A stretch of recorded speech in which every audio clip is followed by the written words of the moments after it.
Okay, in this tutorial, I'm going to show you how to write up your background research. So the first thing you're going to want to do in your main document is actually write background research as a key heading. Okay, now in an advanced hire project, this is the first point where you're actually being awarded a lot of marks.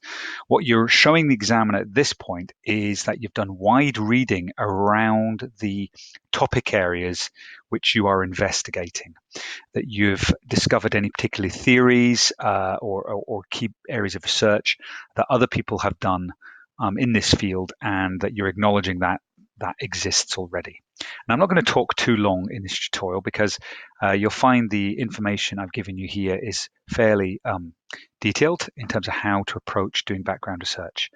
In a real project, you would have at least 3 research questions that have developed out of the main aim that you've got.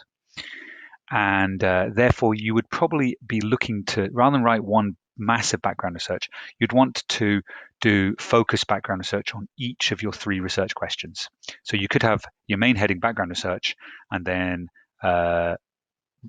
background research or background research into research question 1, and then you would do your background research for that one, and then you would do the same for the second and the third. Because we are only focusing on one, you don't need to do that in this mini project. The second thing you're doing is, effectively, when I've finished reading this, I should have a very clear idea about traffic and the impact traffic can have on people's health and happiness. You should have been clear about defining what you mean by traffic. Are we talking noise? Are we talking just the volume of vehicles and the potential safety that might present? Or are we talking about air pollution? It might be all 3. Once again, you've got to also be clear about how you're defining health and happiness. And that's going to probably come from how you're going to measure it. So when you're in St Andrews, or wherever it is you were conducting this study, you'd have developed an idea about what aspect you were going to study in terms of people's health and happiness. We can't really study their health, their physical health, on a street somewhere in a city. So that's not what we're going to be looking at. So you've got to unpack that. You've got to find some studies where people have looked at traffic variations and how certain areas where traffic is really bad, either noisy, polluted, or high volume, how that has gone on to influence people's mental health. Or physical health, or their general sense of well-being. I think probably what we're looking at here is their general sense of well-being, because that's something we can actually probably study with relative ease on a street by asking some simple questions about how people feel about the environment which they're in, and to what extent the vehicles that are driving around that area and the noise and the pollution they're creating are influencing their feeling of that.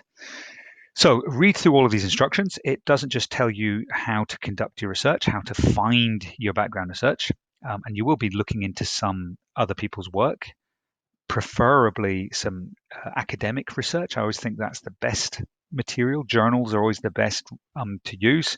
I sometimes think using kind of newspapers and just general websites, they're not necessarily as credible as sources.